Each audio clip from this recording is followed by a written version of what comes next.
السلام علیکم class third آج ہمارا سبق ہے اسلامیت میں انسان کامل صلی اللہ علیہ وآلہ وسلم حیات مبارکہ۔ اچھا، اب سب سے پہلے انسان کامل کو آپ سمجھ لیں۔ انسان کامل کا مطلب ہوتا ہے مکمل، اور انسان تو آپ کو پتہ ہی ہے مکمل انسان۔ اب مکمل انسان کون بتایا گیا؟ رسول اللہ صلی اللہ علیہ وآلہ وسلم۔ ہم سب انسان ہیں، لیکن انسانوں والی کیفیات بھی ہونی چاہیے سب کے اندر۔ مطلب جیسے انسان کے اندر کسی کو تکلیف میں دیکھ کے اسے خود تکلیف محسوس کی، پھر دوسروں کے کام آنا، دوسروں کی تکالیف کو دور کرنا، دوسروں کے لیے بھلا چاہنا، اور اللہ اپنے رب کو پہچاننا، اللہ تعالیٰ کی عبادت کرنا۔ اب اگر ہم یہ تمام چیزیں کرتے ہیں تو ہم کیا کہلائیں گے؟ انسان کہلائیں گے۔ اور اگر یہ تمام چیزیں نہیں کر رہے تو وہ اللہ تعالیٰ نے بھی قرآن مجید میں فرمایا ہے وہ جانوروں سے بھی بدتر ہیں۔ وہ جانور ہیں، جانوروں سے بھی بدتر ہیں۔ شر الدواب ہیں، یعنی تمام چلنے پھرنے والوں میں سب سے بدترین جو ہے وہ اللہ تعالیٰ نے ایسے انسانوں کو کہا ہے کہ وہ جانور ہیں۔ اب آپ خود دیکھیں کہ جانوروں میں یہ کیفیت ہوتی ہے کہ وہ کسی کی تکلیف کو دیکھ کے خود تکلیف محسوس کریں، یا کسی کی تکلیف کو دور کریں، یا اپنے رب کو اس طرح پہچانے جیسے ہم انسان پہچانتے ہیں۔ چیزوں کو سمجھنا، سن کے غور کرنا، غور و فکر کرنا، اللہ تعالیٰ کی کائنات کو دیکھنا اور اس پہ غور کرنا، اور پھر اس کے بعد اللہ تعالیٰ کو پہچاننا کہ یہ کس نے بنایا؟ اللہ تعالیٰ نے بنایا۔ تو یہ سارے کام کون کرتا ہے؟ انسان کرتے ہیں۔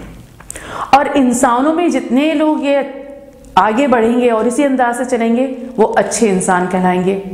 اور حضور پاک صلی اللہ علیہ وآلہ وسلم تمام انسانوں میں مکمل انسان تھے، یعنی سب سے بہترین انسان تھے۔ دوسروں کے کام آتے تھے، دوسروں کی تکالیف کو دور کرتے تھے، دوسروں کے ساتھ بھلائیاں کرتے تھے۔ کوئی ان کے ساتھ برائی کرے وہ ان کے ساتھ بھی اچھائی کرتے تھے، اور ہر لحاظ سے وہ اپنے رب کی عبادت کرتے تھے اور اپنے رب کو اچھی طرح پہچانتے تھے، اور سوچ سمجھ کے لوگوں کے ساتھ چلتے تھے، لوگوں کے ساتھ جو ہے وہ بھلا سلوک کرتے تھے۔ لوگوں کی تکلیف پر انہیں تکلیف ہوتی تھی، اور جس کو لوگوں کی تکلیف پر خود تکلیف نہ ہو تو وہ جانور ہے، وہ انسان نہیں ہے۔ تو مکمل انسان کون ہے؟ حضور پاک صلی اللہ علیہ وسلم۔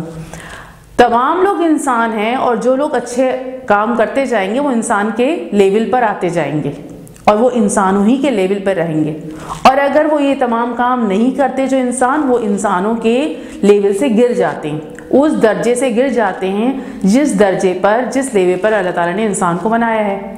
اللہ تعالیٰ نے فرمایا ہے کہ انسان کو اللہ تعالیٰ نے جو بنایا ہے وہ اشرف المخلوقات بنایا ہے، یعنی تمام جتنی بھی اللہ تعالیٰ کی مخلوق ہے نا، ان میں سب سے بلند مخلوق، سب سے بہترین تخلیق جو اللہ تعالیٰ نے کی ہے وہ انسان کی ہے، اور بہت بلند درجے پہ انسان کو بنایا ہے۔ لیکن اگر وہ انسانوں والے کام نہ کرے، یہ تمام چیزیں اس کے اندر نہ ہوں جو ابھی میں نے آپ کو بتائی ہیں، تو وہ پھر انسان نہیں ہے، وہ انسان کہلانے کے لائق ہی نہیں ہے۔ وہ چلتا پھرتا انسان نظر آ رہا ہے، لیکن وہ اندر سے کیا ہے؟ انسان نہیں، وہ کیا ہے؟ جانور ہے۔ اور حضور پاک صلی اللہ علیہ وسلم انسان کامل ہیں، یعنی ان سے تو کبھی ایسی چیز ہو ہی نہیں سرزد کہ وہ کبھی کسی کو تکلیف دیں، یا کبھی کسی کو تکلیف میں دیکھیں تو اس کی تکلیف کو دور نہ کریں۔ تو وہ اللہ تعالیٰ کی طرف سے بھی اللہ تعالیٰ نے قرآن مجید میں فرمایا لقد کان لکم فی رسول اللہ اسوۃ حسنہ، یعنی تم حضور پاک کو دیکھو، وہ تمہارے لیے بہترین نمونہ ہے۔ یہ ہوتا ہے اچھا انسان، یہ اللہ تعالیٰ نے قرآن مجید میں فرمایا۔ ایک اور جگہ اللہ تعالیٰ نے فرمایا انک لعلی خلق عظیم، آپ اخلاق کے بلند ترین درجے پر فائز ہیں۔ تو اب ہم ان کے بارے میں پڑھیں گے، حضور پاک صلی اللہ علیہ وسلم کے بارے میں، وہ کہاں پیدا ہوئے اور کس طرح انہوں نے زندگی گزاری۔ اب ہم وہ پڑھیں گے۔ انسان کامل، انسان کامل صلی اللہ علیہ وآلہ وسلم، حیات مبارکہ۔ حیات کا مطلب ہوتا ہے زندگی، اور مبارکہ مبارک زندگی۔ حضور پاک صلی اللہ علیہ وسلم کی بڑی مبارک بابرکت اور اچھی زندگی تھی۔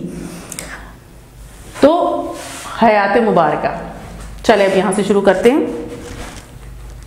جس زمانے میں ہمارے پیارے نبی حضرت محمد صلی اللہ علیہ وآلہ وسلم پیدا ہوئے، اس زمانے میں ساری دنیا برائیوں میں مبتلا تھی، برائیوں میں مبتلا تھی یعنی برائیوں میں ملوث تھے سب۔ لوگوں نے اللہ تعالیٰ کو بھلا دیا تھا اور بتوں کی پوجا کرتے تھے۔ بت آپ کو پتہ ہے یہ ہندو جیسے دیوی بنی ہوئی ہوتی ہے اور اس پتھر کے بت کے آگے پوجا کر رہے ہوتے ہیں، تو اسی طریقے سے کرتے تھے۔ یہاں تک کہ خانہ کعبہ میں بھی بت نصب تھے۔ خانہ کعبہ آپ کو پتہ ہے اللہ کا گھر بیت اللہ، اس کے اندر بھی یہاں تک کہ بت رکھ دیے تھے، اور لوگ اللہ تعالیٰ کے بجائے ان بتوں کو سجدہ کرتے تھے۔ یہ اتنی گندی بات کرتے تھے، اتنا زیادہ وہ جو ہے وہ شرک والا کام کرتے تھے۔ یہ وہ زمانہ تھا جب لڑنا جھگڑنا، چوری کرنا، ڈاکہ ڈالنا، قافلوں کو لوٹنا، قافلہ کہلاتا ہے سب جو جب مل کے کہیں سفر کر رہے ہوتے ہیں، جا رہے ہوتے ہیں، اسے قافلہ کہتے ہیں۔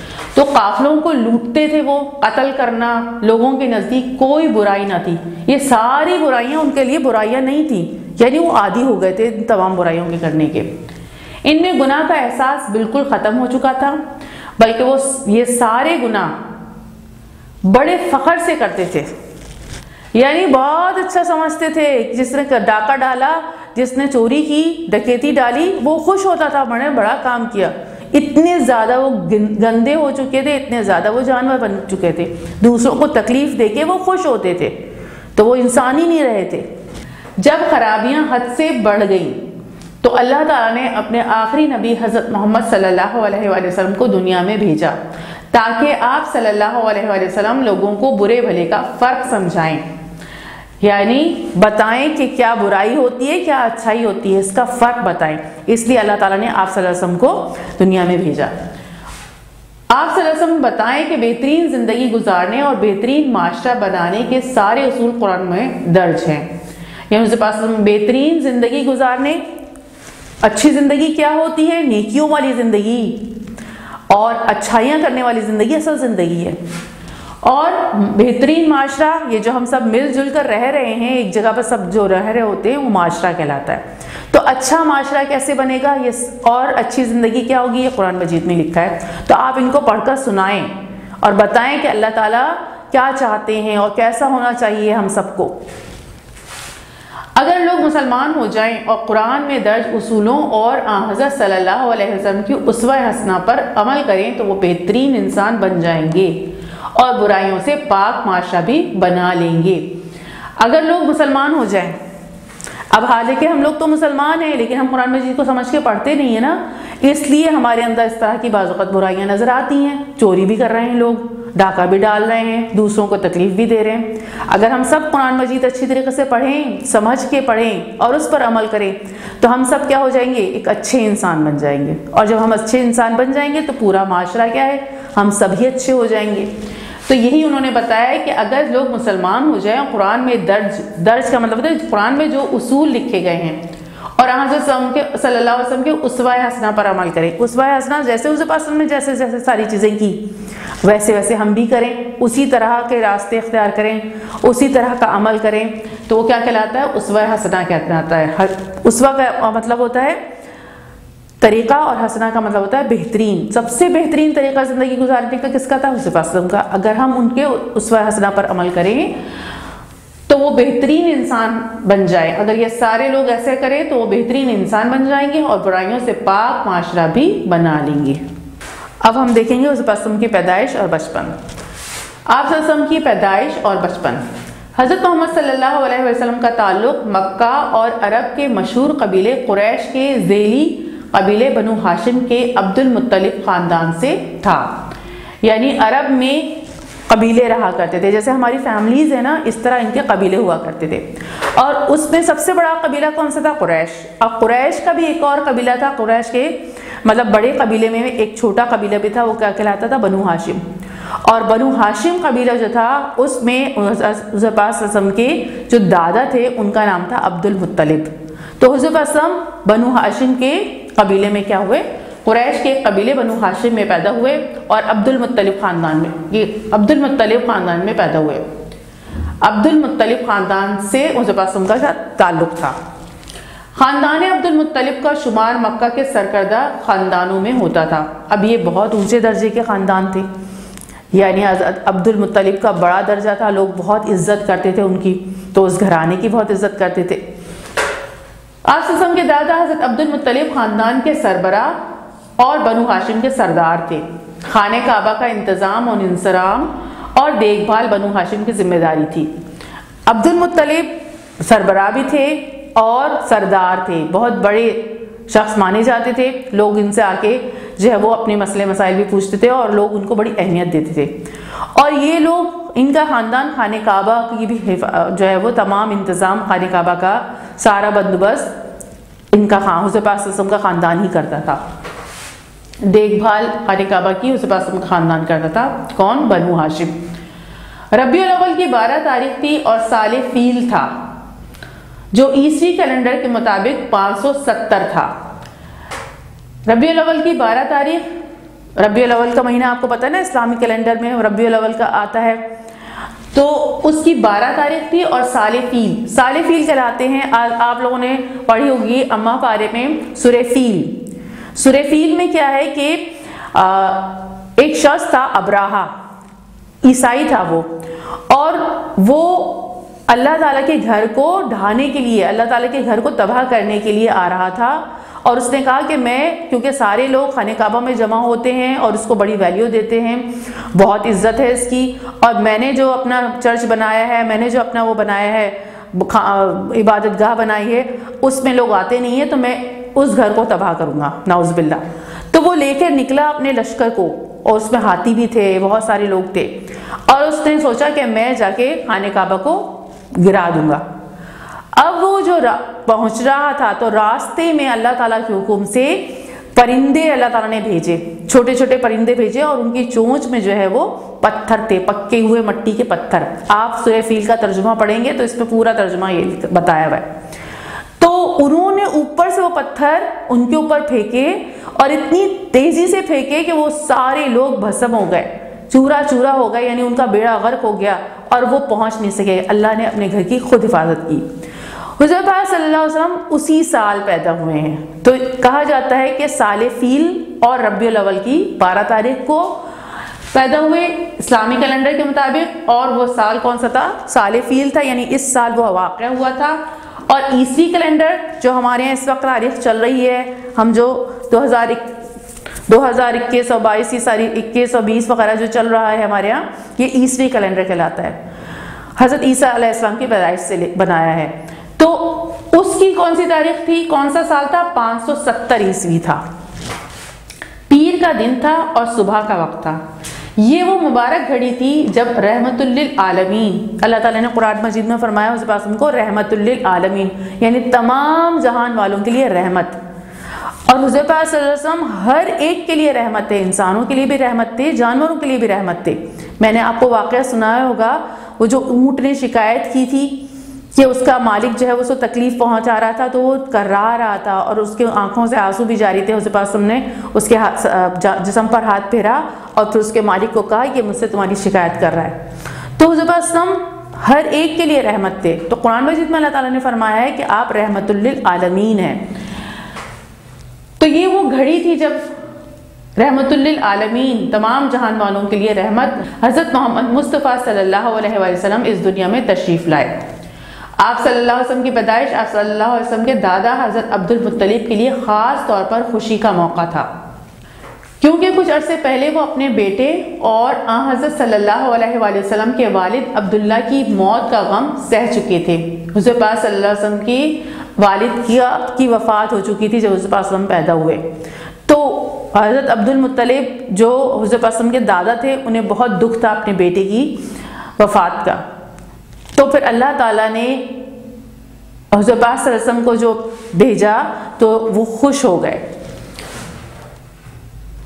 دادا نے آپ صلی اللہ علیہ وسلم کا نام محمد جبکہ والدہ نے احمد رکھا۔ ان ناموں میں حمد مشترک ہے، یعنی دونوں کے میننگ تقریباً ایک جیسے نکلتے ہیں۔ حمد کا مطلب کیا ہوتا ہے؟ حمد کے معنی تعریف کے ہیں۔ اس طرح محمد صلی اللہ علیہ وسلم کے معنی ہیں جس کی بہت زیادہ تعریف کی گئی، اور احمد کے معنی ہیں سب سے زیادہ اپنے رب کی حمد و ثنا اور تعریف کرنے والا۔ یعنی حمد کے معنی کیا ہے؟ جس کی سب سے زیادہ تعریف کی گئی۔ اور آپ کو پتہ ہے دنیا میں سب سے زیادہ تعریف جس کی ہوتی ہے وہ کون ہے؟ حضور پاک صلی اللہ علیہ وسلم ہے۔ تو محمد کے معنی ہی یہی ہیں، سب سے زیادہ جس کی تعریف کی گئی۔ اور احمد کے معنی کیا ہے؟ جو سب سے زیادہ اللہ تعالیٰ کی تعریف بیان کرتا ہے، حمد و ثنا کرتا ہے. وہ کون ہے؟ حضور پاک صلی اللہ علیہ وسلم ہے. آپ صلی اللہ علیہ وسلم پیدائش کے چند ماہ بعد تک اپنی والدہ بی بی آمنہ کے ساتھ رہے. پھر بی بی آمنہ نے آپ صلی اللہ علیہ وسلم کو دائی حلیمہ کے سپرد کیا، جو آپ صلی اللہ علیہ وسلم کو اپنے گاؤں لے گئیں. عرب میں اس زمانے میں دستور تھا کہ نومولود بچوں کو، نومولود یعنی بالکل جو چھوٹے بچے، گود کے بچے ہوتے ہیں، ان کو نومولود کہتے ہیں. تو نومولود بچوں کو دیہاتوں میں، گاؤں وغیرہ میں بھیج دیا جاتا تھا تاکہ وہاں کی کھلی اور صحت بخش فضا میں پرورش پا سکے. یہ عرب زمانے میں یہ طریقہ تھا کہ جب بھی کوئی چھوٹا بچہ پیدا ہوتا تھا تو کچھ عرصے کے بعد وہ کسی کو دے دیتے تھے، کسی دائی کو دے دیتے تھے، اور وہ لے جا کے پھر گاؤں میں ان کی پرورش کرتی تھی، کیونکہ وہاں کی فضا بہت پاک صاف ہوتی ہے، ہریالی ہوتی ہے، فریش ایئر ہوتی ہے، ہر چیز فریش مل جاتی ہے وہاں پر. تو وہاں لے جا کے وہ پلوایا کرتے تھے، ان کو دے دیا کرتے تھے. تو حضور پاک صلی اللہ علیہ وسلم کو جو لے کے گئی ہیں وہ کون تھی؟ دائی حلیمہ تھی، اور انہوں نے اپنے دیہات میں لے جا کے ان کی کیا کی؟ پرورش کی. آپ صلی اللہ علیہ وآلہ وسلم تقریباً 4 سال تک دائی حلیمہ کے ساتھ رہے. پھر اس کے بعد آپ صلی اللہ علیہ وسلم واپس اپنی والدہ کے پاس آ گئے. جب آپ صلی اللہ علیہ وسلم 6 سال کے تھے تو آپ صلی اللہ علیہ وسلم کی والدہ ایک مختصر علالت کا مطلب ہوتا ہے بیماری، ایک مختصر علالت کے بعد انتقال کر گئیں. اب پہلے تو والد کی ڈیتھ ہو گئی تھی، جب پیدا ہونے سے پہلے ہی حضور پاک صلی اللہ علیہ وسلم کے ابو کی ڈیتھ ہو گئی تھی، ان کا انتقال ہو گیا تھا. اب جب 6 سال کے ہوئے تو آپ کی والدہ کی بھی ڈیتھ ہو گئی، یعنی آپ کی والدہ کا بھی انتقال ہو گیا. اس کے بعد آپ صلی اللہ علیہ وآلہ وسلم کے دادا حضرت عبد المطلب نے آپ صلی اللہ علیہ وآلہ وسلم کو گود لے لیا، مگر صرف 2 سال بعد وہ بھی اس دنیا سے چلے گئے، یعنی دادا کا بھی انتقال ہو گیا 2 سال بعد. تب آپ صلی اللہ علیہ وآلہ وسلم کی پرورش کی ذمہ داری آپ صلی اللہ علیہ وآلہ وسلم کے چچا حضرت ابو طالب کی ہو گئی. اب یعنی جب دادا کا بھی انتقال ہو گیا تو ان کے جو چچا تھے حضور پاک صلی اللہ علیہ وسلم کے، ابو طالب، انہوں نے حضور پاک صلی اللہ علیہ وسلم کی پرورش کی. حضرت ابو طالب نے اپنے یتیم بھتیجے کو بہت پیار اور شفقت سے رکھا. حضرت صلی اللہ علیہ وآلہ وسلم بھی ان کو بہت چاہنے لگے. حضرت ابو طالب کے وسائل محدود تھے، یعنی بہت زیادہ امیر نہیں تھے، ان کے پاس بہت ساری چیزیں نہیں تھیں، کم آمدنی تھی، کم پیسہ تھا ان کے پاس، تو اسی لیے وہ کہہ رہے محدود وسائل تھے. اس لیے حضرت صلی اللہ علیہ وسلم نے بچپن سے ہی کام کاج میں ان کا ہاتھ بٹایا. آپ صلی اللہ علیہ وآلہ وسلم حضرت ابو طالب کی بھیڑ بکریاں بھی چرایا کرتے تھے اور تجارت میں بھی ان کی مدد کیا کرتے تھے. بھیڑ بکریاں چرانا کیا ہے؟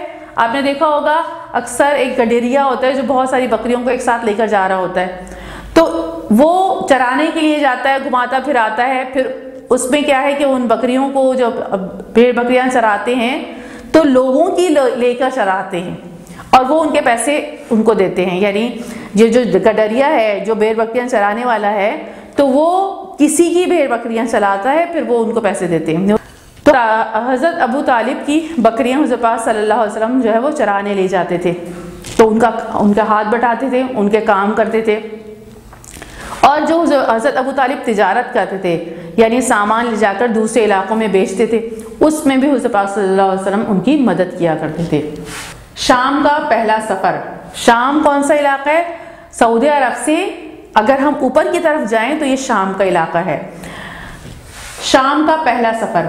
جب آپ صلی اللہ علیہ وآلہ وسلم کی عمر 12 سال تھی تو حضرت ابو طالب کو تجارت کی غرض سے ملک شام جانا پڑا. حضرت صلی اللہ علیہ وسلم چچا کی عارضی جدائی سے بھی پریشان تھے، یعنی اب ابو طالب جا رہے تھے اپنی تجارت کے لیے، سامان لے جا کے شام بیچنا تھا. تو جب وہ جانے لگے اور حضور پاک اس وقت 12 برس کے تھے، 12 سال کے تھے، تو حضور پاک بہت پریشان ہوئے، کیونکہ حضور پاک صلی اللہ علیہ وسلم اپنے چچا سے بہت محبت کرتے تھے. اب وہ جدائی ہو رہی تھی اس وقت. حضرت ابو طالب نے آپ صلی اللہ علیہ وسلم کی یہ پریشانی بھانپ لی. انہوں نے پہچان لیا کہ حضور پاک پریشان ہیں، اور حضرت صلی اللہ علیہ وسلم کو اپنے ساتھ شام لے گئے. اب جب وہ پہچان گیا تو انہوں نے کہا چلو آپ بھی میرے ساتھ چلیں. تو وہ حضور پاک صلی اللہ علیہ وسلم کو اپنے ساتھ شام لے گئے. یہ حضرت صلی اللہ علیہ وسلم کا شام کا پہلا سفر تھا. آپ صلی اللہ علیہ وسلم کی جوان عمری. اب حضور پاک صلی اللہ علیہ وسلم بڑے ہونے لگے، جوان ہونے لگے، تو اب اس کا آپ سارا پڑھیں گے. اب دیکھیں یہاں پر بتایا گیا ہے صحرائے نجد، مدائن، مکہ مدینہ. مکہ مدینہ یہ رہا، یہ پورا سعودی عرب ہے، اور یہ رہا مکہ اور یہ رہا مدینہ. اور یہاں سے دیکھیں اوپر کی طرف جائیں گے تو یہ ہے شام کا علاقہ. یہاں جو ہے وہ تجارت کے لیے گئے تھے، یعنی اپنا سامان لے جا کر بیچنا تھا انہیں. اب چلتے ہیں آپ صلی اللہ علیہ وسلم کی جوان عمری، یعنی حضور پاک صلی اللہ علیہ وسلم جب جوان ہو گئے، بڑے ہو گئے، تو اس وقت کیا ہوا؟ جب آپ صلی اللہ علیہ وسلم نے لڑک پن سے جوانی میں قدم رکھا تو اپنا بیشتر وقت لوگوں کی خدمت میں گزارنے لگے. اب جب بڑے ہو گئے، حضور پاک صلی اللہ علیہ وسلم جوان ہو گئے، تو زیادہ تر وقت حضور پاک صلی اللہ علیہ وسلم، بیشتر وقت یعنی کا مطلب ہوتا ہے زیادہ تر وقت حضور پاک صلی اللہ علیہ وسلم دوسروں کی خدمت کرتے تھے، لوگوں کے کام آتے تھے. آپ صلی اللہ علیہ وسلم پریشان حال لوگوں کی ضرورتیں پوری کرنے کے لیے اور مجبور اور بے کس لوگوں کو حق اور انصاف دلانے کے لیے جد و جہد کرتے تھے. جد و جہد یعنی کوشش کرتے تھے. اس طرز عمل کی وجہ سے مکہ کا ہر بڑا چھوٹا آپ صلی اللہ علیہ وسلم کی انسان دوستی کا قائل ہو گیا. اس کے علاوہ آپ ظاہر جب حضور پاک صلی اللہ علیہ وسلم لوگوں کے اتنے کام آتے تھے، کسی کو تکلیف میں دیکھا اس کی تکلیف کو دور کرتے تھے. کوئی کسی کے ساتھ زیادتی کر رہا ہے تو اس کے ساتھ جو ہے وہ زیادتی کرنے والے کو روکتے تھے، سیدھے راستے کی طرف ہدایت دیتے تھے، لوگوں کے کام آتے تھے، تو لوگ ان سے محبت کرنے لگے اور بہت زیادہ محبت کرنے لگے. امین اور صادق کا لقب بھی دینے لگے. جہاں حضور پاک صلی اللہ علیہ وسلم آ جائیں تو بہت عزت دیتے تھے حضور پاک صلی اللہ علیہ وسلم کو. اس کے علاوہ آپ صلی اللہ علیہ وسلم لین دین کے معاملے میں بالکل کھرے تھے، یعنی اگر کسی کو کچھ سے کچھ لینا دینا ہوتا تھا، کوئی چیز بیچ رہے ہیں تو سچ بالکل بولتے تھے. کسی چیز کے بیچنے میں جھوٹ نہیں بولتے تھے اور جھوٹی تعریفیں نہیں کرتے تھے کہ اپنی چیز کو بیچنے کے لیے. بالکل سچ لین دین ہوتا تھا حضور پاک صلی اللہ علیہ وسلم کا. تو آپ صلی اللہ علیہ وسلم لین دین کے معاملے میں بالکل کھرے تھے. کھرے کا مطلب ہوتا ہے بالکل ہر معاملے میں سچا راستہ اختیار کرتے تھے، سچ بولتے تھے. اس وجہ سے لوگ اگر کسی چیز میں کوئی برائی ہوتی تھی اور بیچنی بھی ہے تب وہ برائی بتا کے ہی بیچتے تھے. اتنے کھرے تھے کہ یہ خامی ہے اس میں اور یہ چیز اتنے کی ہے، یعنی ہر چیز بالکل صاف ستھری، بالکل خالص، صحیح، سچ پر مبنی اپنا کام کرتے تھے. اس وجہ سے لوگ آپ صلی اللہ علیہ وسلم پر اعتماد کرنے لگے، لوگ بھروسہ کرنے لگے حضور پاک صلی اللہ علیہ وسلم کو. پر یہاں تک کہ آپ صلی اللہ علیہ وسلم نے سب نے آپ صلی اللہ علیہ وسلم کو صادق، الصادق اور الامین کہنا شروع کر دیا. الصادق اور امین کا مطلب کیا ہوتا ہے؟ صادق کا مطلب ہوتا ہے سچا، اور ال جس میں لگ جائے تو اس کی ویلیو اور بڑھ جاتی ہے. الصادق یعنی سب سے سچا شخص، اور الامین سب سے زیادہ امانت دار. حضور پاک صلی اللہ علیہ وسلم ہر معاملے میں سچ بولتے تھے، اور حضور پاک صلی اللہ علیہ وسلم امانت دار بھی تھے، امین بھی تھے. یعنی اگر کوئی شخص حضور پاک صلی اللہ علیہ وسلم کے پاس کوئی اپنی چیز رکھواتا تھا تو وہ محفوظ ہو جاتی تھی، اور وہ کبھی بھی ادھر ادھر نہیں ہوتی تھی، نہ گم ہوتی تھی. حضور پاک صلی اللہ علیہ وسلم کے پاس لوگ اطمینان میں ہو جاتے تھے کہ اب ہماری چیز محفوظ ہو گئی، اور واقعی ایسی ہوتی تھی. تو سب نے کہنا شروع کر دیا تھا حضور پاک صلی اللہ علیہ وسلم کو سب سے سچا اور سب سے زیادہ امانت دار، الصادق اور الامین کہنا شروع کر دیا. آپ صلی اللہ علیہ وسلم کی جوانی کے دور میں مکہ کے حالات نے آپ صلی اللہ علیہ وسلم پر گہرا اثر ڈالا. لا قانونیت، کوئی قانون نہیں تھا. مکہ کا جو حالات تھے بہت خراب تھے. لا قانونیت تھی یعنی کوئی قانون نہیں تھا. کوئی چوری کر رہا ہے، کوئی ڈکیتی کر رہا ہے، کوئی کسی کو مار رہا ہے، ایسے پورے حالات تھے. جیسے ابھی کسی حد تک ہمارے یہاں بھی نظر آتے ہیں، تو وہاں پر اور مزید بہت زیادہ برے حالات تھے. لا قانونیت تھی یعنی کوئی قانون وہاں پر نہیں تھا. کوئی کسی کے ساتھ کچھ بھی کر دے. معمولی باتوں پر خون ریزی، یعنی معمولی چھوٹی موٹی لڑائی پر ایک دوسرے کو قتل کر دیا، مار دیا. اور اخلاقی پستی کی وجہ سے آپ صلی اللہ علیہ وسلم افسردہ رہا کرتے تھے. اخلاق اتنے گرے ہوئے تھے لوگوں کے کہ لوگوں کے ساتھ بہت برا سلوک کرتے تھے. لوگوں کو جو ہے وہ نقصان پہنچانے کی کوششیں کرتے تھے، لوگوں کے لیے اپنے دلوں میں برائیاں رکھتے تھے. تو یہ اچھے اخلاق نہیں ہے.